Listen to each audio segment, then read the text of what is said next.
안녕하세요. 60대 여성입니다. 사연을 읽는 걸 즐기다 보니 옛 생각을 할 때가 많죠. 그래서 20년도 더 된 제 이야기를 해보려 해요. 오늘따라 돌아가신 아버지 생각이 많이 나네요. 그 시절로 돌아가 볼게요. 어릴 때부터 엄마가 돌아가시고 아버지 밑에서 자랐죠. 외동딸이라 금이야 오기야 하며 자랐어요. 아버지는 교사였고 저는 그런 아버지를 존경했어요. 저는 딸이면서도 엄마의 빈자리를 채워주려고 아버지의 아침밥 빨래, 청소를 어릴 때부터 자처해서 했죠. 아버지는 매번 말렸지만 나를 너무 사랑해주고 어떻게든 잘 키우려고 하는 모습이 너무 감사해서 뭐라도 더 해드리고 싶었죠. 가족이라곤 아버지뿐이라 저에게는 너무 각별한 사람이에요. 그래서 저도 교사가 되기 위해 공부를 열심히 했어요. 아버지는 매일 일 마치고 오면 공부도 가르쳐주고 같이 놀아줬어요. 그렇게 학창 시절을 보내고 공부를 열심히 한 결과 저도 교사가 되었어요. 아버지는 많이 기뻐했고 저도 너무 기뻤어요. 그리고 아버지는 직장을 가졌으니 하루빨리 결혼을 하길 원했어요. 그리고 손주도 보고 싶다고 했죠. 아버지의 마음을 알고 저도 괜찮은 남자를 만나 결혼을 했죠. 그리고는 시댁살이를 시작했어요. 어릴 적부터 집안일을 도맡아 왔기에 학교에서 퇴근하고 와서 집안일하고 밥 차리는 일을 힘들지 않았어요. 그러나 아버지를 많이 못 본다는 상황이 너무 힘들었죠.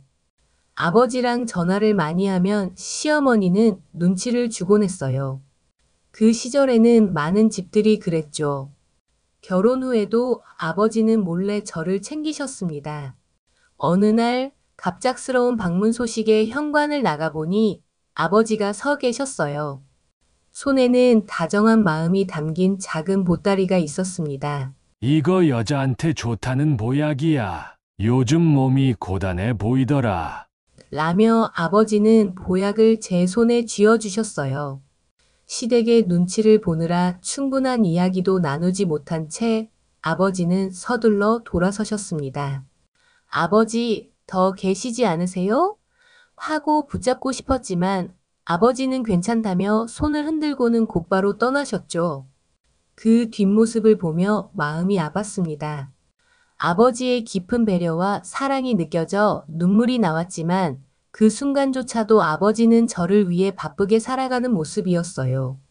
시댁에서 생활하면서 아버지를 자주 보지 못하게 되자 제 마음은 점점 더 무거워졌습니다. 학교에서 퇴근한 후에 집안일을 하는 것은 익숙했지만 아버지와 연락이 줄어드는 상황이 너무나 힘들었죠. 아버지와 전화할 때마다 시어머니의 눈치를 보며 마음속에 억눌린 그리움을 감추려 했습니다. 아버지의 목소리를 들을 때마다 떠오르는 아버지의 따뜻한 미소와 함께했던 추억들이 자주 연락하지 못한다는 현실과 맞물려서 더 큰 허전함을 느꼈습니다. 어느 날 아버지로부터 전화가 왔습니다. 딸아, 대장암 사기라고 하네. 한동안 얘기를 못했는데 이제는 해줘야 할 것 같아. 6개월 정도 시간이 남았다고 하더구나. 아버지가 대장암 사기라는 소식을 듣고 하늘이 무너지는 것 같았어요. 바로 아버지가 계신 병원으로 달려갔죠. 병상에 누워 계신 아버지는 제가 들어올 때마다 힘겹게 웃으려 하셨습니다. 얼굴은 창백하고 고통스러워 보였지만 저를 마주할 때마다 괜찮아. 걱정 말아라. 라고 하며 억지로 웃음을 지으셨죠. 아버지는 고통을 숨기기 위해 눈을 살짝 감고 깊이 숨을 들이쉬곤 했지만 그 미소 뒤에 숨겨진 힘든 모습이 제 눈에는 보였습니다. 아버지의 손을 잡을 때마다 그 손의 힘이 점점 약해져 가는 게 느껴졌지만 아버지는 여전히 저를 안심시키려 애썼습니다. 너만 잘 있으면 돼. 아버지는 괜찮아. 라고 말씀하실 때마다 저는 눈물을 삼키며 아버지의 고통을 외면하려 했지만 그 미소가 오히려 더 가슴 아프게 다가왔어요. 아버지를 위해 제가 할 수 있는 건 무엇이든 하겠다고 마음먹었어요. 암에 좋다는 음식이나 건강보조제, 치료법 등을 찾아보고 직접 구해 아버지께 드리기 위해 여기저기 뛰어다녔습니다. 병원에서도 할 수 있는 모든 치료를 받게 해드리려고 의사들과 끊임없이 상담하고 의견을 구했죠. 아버지를 살릴 수만 있다면 무슨 일이든 할 수 있을 것 같은 마음이었어요. 그래서 두 팔 걷어붙이고 학교에는 휴직을 내고 아버지의 약을 찾아다녔죠. 어느 날 암 환자에게 좋다는 한약이 있다는 소문을 듣고 시골에 있는 한 작은 한의원을 찾았습니다. 그곳에 가려면 차로 몇 시간을 달려야 했고 한의원은 교통이 불편한 산골에 있었어요. 하지만 아버지를 위해서라면 먼 거리도 상관없었죠. 한의사 선생님께 아버지의 상황을 설명드리니 정성껏 한약을 지어주셨고 저는 그 약을 들고 돌아오는 길에 눈물을 흘렸어요. 그 한약이 아버지에게 조금이라도 도움이 되길 바라며 집으로 달렸습니다. 그리고 암 환자들에게 효과가 좋다는 특정한 버섯을 구하기 위해 전국을 수소문했던 일이 있었어요. 그 버섯은 산 깊숙한 곳에서만 자란다고 했어요. 결국 어느 농장에서 그 버섯을 직접 재배한다는 얘기를 듣고 찾아갔어요. 농장 주인에게 사정 얘기를 하자 흔쾌히 조금 나누어 주었죠. 그 버섯을 집에 가져와 직접 손질해 아버지께 끓여드리던 기억이 아직도 생생합니다. 또 기억에 남는 건 암 환자들에게 효과가 있다고 알려진 외국 약을 구하기 위해 해외 직구를 시도했던 일이에요.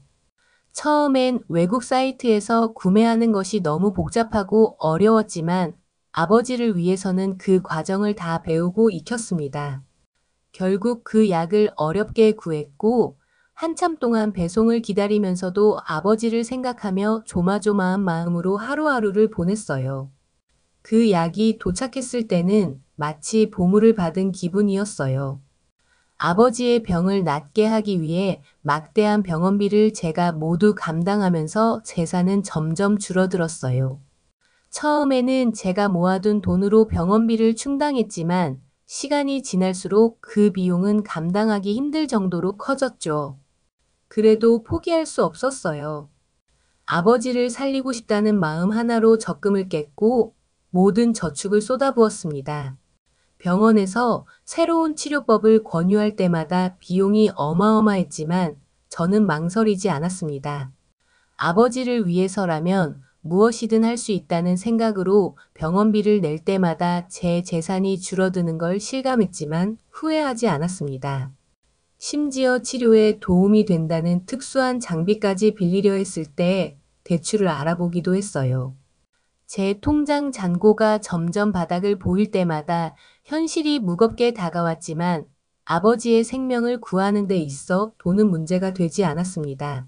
마지막 남은 돈으로 아버지를 위해 암 치료에 좋다는 특효약을 구입할 때 제 재산이 거의 다 사라졌다는 걸 알면서도 저는 그 약을 들고 집으로 향했어요. 아버지에게 조금이라도 더 좋은 것을 해드리기 위해 모든 것을 바쳤죠. 남편과 시어머니가 제가 아버지의 병원비를 위해 대출을 받았다는 사실을 알게 되었을 때 집안은 순식간에 아수라장이 됐어요. 시어머니는 얼굴이 붉어지며 소리를 지르기 시작했습니다. 대출이라니. 우리 집까지 망하게 할 생각이야? 도대체 무슨 생각으로 그런 일을 한 거야? 시어머니는 저를 향해 매섭게 질타했고 남편도 화를 참지 못한 채 한숨을 내쉬며 아니, 왜 나한테 상의도 없이 이런 큰일을 저지른 거야? 라고 따져 물었어요. 저는 그동안 아버지를 살리기 위해 필사적으로 노력한 것뿐이라고 변명했지만 시어머니는 내 친정 식구 때문에 우리 가족까지 위험에 빠뜨리겠다는 거냐? 며 더 크게 소리쳤죠. 남편도 화난 목소리로 이건 우리 가정의 문제이기도 해. 나도 같이 결정했어야지. 라고 말했어요. 그들의 날카로운 비난에 저 역시 무거운 현실에 눌려 할 말을 잃었고 답답한 마음에 눈물이 나왔지만 아무도 제 마음을 이해하지 못하는 것 같았어요. 저는 시어머니와 남편의 화난 목소리를 잠시 듣다가 억눌렸던 감정을 추스르고 조심스럽게 말을 꺼냈습니다. 저도 이 결정이 쉽지 않았어요. 하지만 아버지와 저는 다른 부녀지간과는 조금 달라요. 어머니가 일찍 돌아가시고 아버지 혼자 저를 키우셨잖아요. 저에게는 아버지가 세상의 전부였어요. 저는 아버지를 위해 어릴 때부터 집안일도 도맡아 하고 아버지께 받은 사랑을 조금이라도 갚고 싶었어요. 남편과 시어머니의 표정은 여전히 굳어 있었지만 저는 이어서 말했습니다. 아버지는 저를 위해 늘 최선을 다해 주셨고 저도 그분께 보답하고 싶었어요. 다른 사람들에게는 이해되지 않을지 모르겠지만 아버지와 저는 서로에게 의지하며 살아왔어요. 제가 이렇게까지 나선 이유는 단순히 돈을 쓰고 싶어서가 아니라 아버지와의 그 특별한 관계 때문이에요. 아버지를 살리고 싶다는 마음이 너무 간절했어요. 제가 눈물 맺힌 눈으로 말을 마치자 남편은 잠시 침묵하더니 내 마음은 알겠어. 하지만 우리 가정도 중요하잖아. 이런 문제는 함께 의논해야 하는 거였어. 라고 말하며 한숨을 쉬었습니다.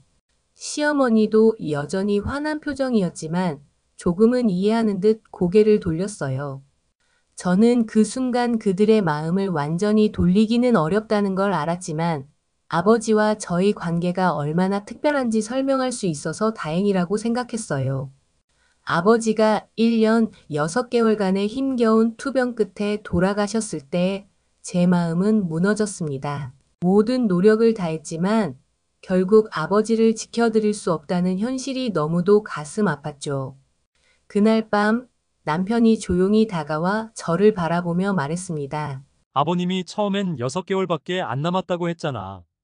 그런데 1년 6개월을 더 사셨잖아. 그건 다 내 덕분이야. 내가 얼마나 노력했는지 내가 다 봤어. 남편의 그 말에 저는 한편으로는 위로를 받으면서도 또 한편으로는 아버지를 끝까지 살리지 못했다는 자책감에 눈물이 났습니다. 남편은 제 어깨에 손을 올리며 너 아니었으면 아버님도 그렇게 오래 버티지 못하셨을 거야. 내가 아버님을 위해 정말 모든 걸 쏟아부었잖아. 그건 정말 대단한 일이었어. 라고 말했어요. 하지만 저는 그 말을 듣고도 마음이 편하지 않았습니다. 아무리 노력을 해도 결국 아버지를 잃었다는 슬픔이 가슴 깊이 남아 있었기 때문이었죠. 남편의 위로도 제 마음의 상처를 치유할 순 없었죠. 아버지가 돌아가신 후 그동안 아버지와 함께하지 못했던 시간들이 머릿속에서 떠나지 않았습니다. 결혼 후 시댁에 얽매여 아버지와 보낼 시간을 빼앗긴 것 같은 생각에 미안함과 분노가 뒤섞여 남편과 시어머니에게 화가 나기 시작했어요. 아버지가 혼자 투병하시는 동안 나는 시댁의 일에 묶여 마음대로 아버지를 찾아뵙지도 못하고 시어머니의 눈치 속에서 아버지와의 전화도 자유롭지 못했던 순간들이 떠올라 가슴이 먹먹했습니다. 그런데 남편과 시어머니는 여전히 제 마음을 헤아리지 못하는 듯한 태도를 보였습니다. 남편은 자신의 방식으로 위로하려 했지만 그 위로가 오히려 더 큰 화를 불러일으켰습니다. 내 덕분에 아버님이 오래 사셨잖아. 라는 말조차도 그저 아버지를 충분히 보살피지 못했다는 죄책감을 더 크게 만들었죠. 시어머니는 여전히 자신들의 가정을 지키려는 입장에서 제가 그동안 시댁의 일을 소홀히 하지 않았다는 사실만을 강조하며 아버지와의 시간을 빼앗긴 제 슬픔과 분노를 전혀 이해하지 못하는 듯했어요. 이런 상황 속에서 저는 시댁과 남편에게 화가 나 있었어요. 그동안의 희생과 마음을 이해받지 못한 채 아버지를 잃은 슬픔 속에서 외로움과 억울함이 더욱 커져만 갔습니다. 어느 날 집 문 앞에 낯선 사람들이 서 있는 것을 보고 불안감이 엄습했습니다. 문을 열자 사채업자들이 성큼성큼 집 안으로 들어와 험악한 표정으로 소리쳤습니다. 빚 갚을 생각은 있는 거야? 그동안 좋은 약 사서 쓰느라 돈을 얼마나 썼는지 아냐고? 한 남자는 집안을 돌아보며 짜증스럽게 한숨을 쉬더니 책상 위에 있던 물건들을 손으로 밀어내며 이런 식으로 버틸 생각 말고 돈이나 빨리 내놓으라고. 라고 윽박질렀어요. 저는 그들 앞에 서서 가슴이 두근거렸지만 어찌할 도리가 없었습니다. 아버지의 치료비 때문에 빚을 냈어요. 조금만 더 시간을 주세요. 곧 해결할 방법을 찾을 거예요. 라고 간절하게 부탁했지만 그들은 비웃으며 말했습니다. 시간? 우리가 기다릴 만큼 기다렸어. 다음에 또 이렇게 나오면 이 집에 불쾌한 일이 생길 줄 알아. 그들의 협박과 날카로운 시선 속에서 저는 두려움과 무력감에 휩싸였어요. 사채업자들이 돌아가자마자 시어머니는 얼굴이 붉어지며 폭발하듯 소리치기 시작했습니다. 이게 다 내 아버지 때문이야. 우리 집안이 다 망하게 생겼잖아. 그녀는 거칠게 방을 돌아다니며 손으로 물건을 밀쳐내고 분노를 억누르지 못한 채 저를 바라보며 우리가 너 하나 책임지기도 바쁜데 내 친정까지 망하게 할 셈이냐? 라고 소리쳤습니다. 저는 아무 말도 하지 못한 채 그 자리에 서 있었지만 시어머니는 멈추지 않았어요. 너 하나만 잘 살면 다 되는 줄 아냐? 우리 집안이 내 아버지 때문에 다 망하게 생겼다고? 시어머니의 목소리는 날카로웠고 그 분노에 가슴이 찢어지는 것 같았지만 저는 그저 고개를 숙일 수밖에 없었습니다. 그날 밤 시어머니의 분노가 가라앉지 않은 채로 집안이 무겁게 가라앉았을 때 남편이 제 옆에 조용히 앉아 저를 바라보며 말했습니다. 여보, 너무 걱정하지 마. 우리 같이 갚아나가면 돼. 남편의 목소리는 진지했고 그의 눈빛에는 진심 어린 위로가 담겨 있었습니다. 저는 여전히 마음이 무겁고 어떻게 해야 할지 몰라 한숨을 내쉬었지만 남편은 제 손을 꼭 잡으며 작은 미소를 지었어요. 사실 나도 몰래 조금씩 모아놓은 돈이 있어. 큰 돈은 아니지만 절반은 갚을 수 있을 거야. 그 말에 저는 놀라서 남편을 바라봤습니다. 그는 어깨를 으쓱하며 내가 혼자 이걸 다 짊어지게 할 수 없잖아. 우리 같이 해결해 나가자. 라고 덧붙였어요. 남편의 말에 조금씩 마음이 풀리는 것 같았습니다. 남편이 저를 위해 이런 준비를 해왔다는 사실에 위로가 되었고 혼자가 아니라는 느낌이 들어 눈물이 나왔습니다. 아버지의 유품을 정리하던 중 낡은 서랍 안에서 작은 통장을 발견했습니다. 무심코 통장을 열어보니 매달 꾸준히 적금을 넣으신 기록이 보였고 엄마가 돌아가신 이후로 아버지께서 혼자서 차곡차곡 저축해 오셨던 것이었어요. 금액이 꽤 컸습니다. 저는 그 자리에서 한참 동안 통장을 바라보며 눈물을 흘렸어요. 아버지의 마지막 선물처럼 느껴졌죠. 그 돈으로 사채업자들에게 진 빚을 모두 갚을 수 있었고 그제야 마음의 짐을 덜어낼 수 있었습니다. 남편과 함께 빚을 정리하고 나니 마치 우리 삶에 짙게 드리웠던 어둠이 조금씩 걷히는 것 같았어요.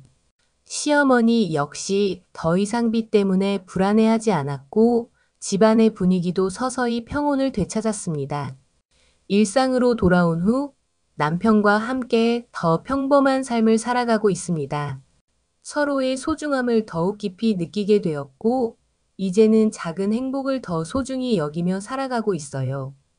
아버지의 적금 덕분에 우리 가정은 다시 평온을 찾았고 저는 아버지의 사랑이 결국 우리를 구해줬다는 생각에 감사하는 마음으로 하루하루를 살아가고 있습니다. 그 후 시어머니와는 분가를 했고 벌써 20년도 더 지났네요. 처음에는 너무 미웠고 분노했지만 사랑스럽고 저를 지켜준 남편을 봐서라도 가끔 찾아뵙고 있습니다. 남편이 없었다면 저는 아마 이 세상에 없었을 수도 있겠네요.